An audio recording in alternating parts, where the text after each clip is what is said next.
kulanti wacan u wanaagsan qayaarta awada naga daawanaysa ku soo dhawaada warka telefishinka ilaa qodobada aad ku daawan doontaana waxa ka mid noqonayo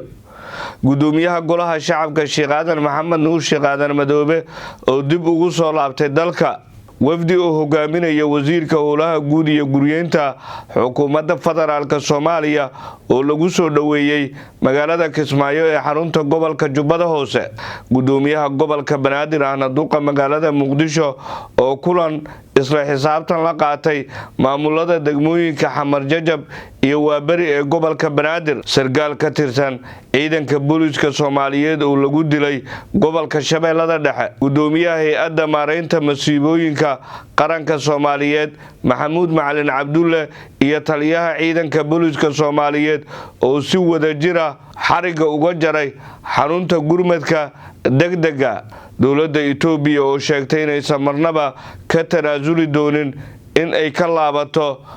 damaceedii badda cas qodobada iyo qodobo kale ayaad ku daawan doontaan warka telefishinka ilaa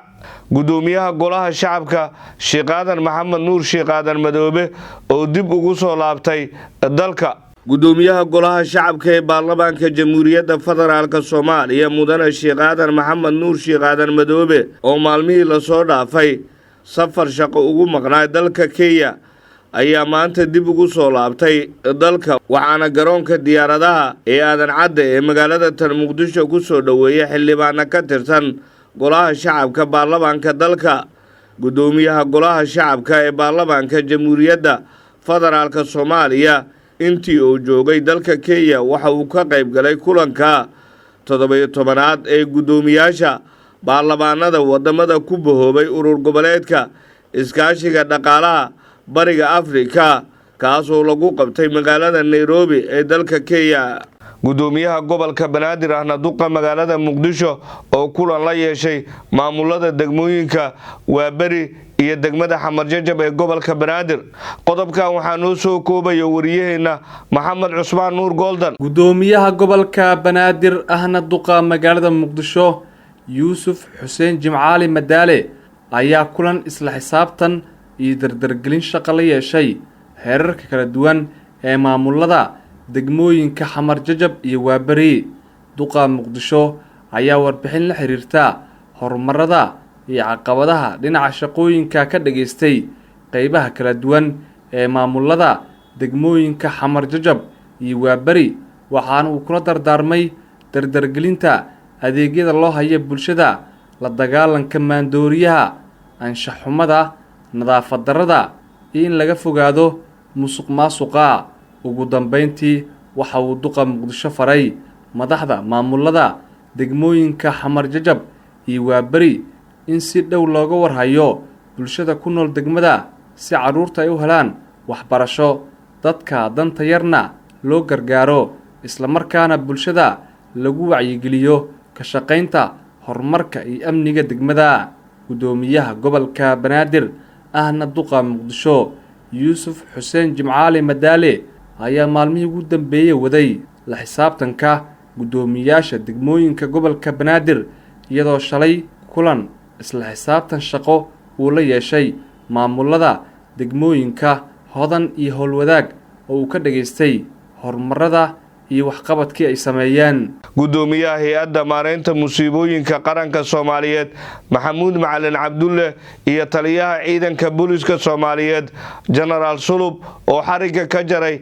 xarunta gurmadka degdega gudoomiyaha hay'adda maareynta masiibooyinka qaranka Soomaaliyeed Maxamuud Macalin Cabdulle oo uu weheliyo taliyaha ciidanka booliska Soomaaliyeed General Sulub Axmed Firin ayaa si wada jir ah xariga uga jaray qaybta wicitaanka xarunta qaran ee howlgallada gurmadka degdega hay'adda Sodma xaruntan oo baahi badan loo qabay hirgelinteeda ayaa loo aasaasay isku xirka howlgallada gurmadka degdega ka jawaabidda xaaladaha adag ay la kulmaan bulshada iyadoo dadka dhibaatooyinka la kulmo amba arko ay soo wici karaan nambarka gaaban ee xaruntani 449 iyo burburkii dalka kadib waa markii ugu horeysay oo qaybtan la daafuro si bulshada Soomaaliyeed loogu adeego munaasabada ayaa sidoo kale waxaa qayb ka ahaa gudoomiye ku-xigeenka hay-adda maareynta musiibooyinka qaranka Soomaaliyeed iyo mas'uuliyiin kale oo ka kala socday qaybaha kala duwan ee bulshada sida culummada, rugta ganacsiga, dhaqaatiirta, odayaal iyo mas'uuliyiin kale. wafdi oo hogaaminaya wasiirka wasaaradda kalluumaysiga wasiirka howlaha guud iyo guryeynta xukuumadda Soomaaliya oo lagu soo dhaweeyay magaalada Kismaayo ee xarunta gobolka Jubbada Hoose. wafdi oo hogaaminaya wasiirka wasaaradda howlaha guud iyo guryeynta xukuumadda federaalka Soomaaliya Cabdisalaan Cabdi Cali Dhaay ayaa lagu soo dhaweeyay magaalada Kismaayo ee xarunta gobolka Jubbada Hoose. wafdigan magaalada waxaa ku soo dhaweeyay wasiirka wasaaradda howlaha guud iyo guryeynta maamulka Jubbaland Cabdiwahaab Axmed Cusmaan iyo xubno kale oo ka tirsan golaha wasiirada maamulkaasi.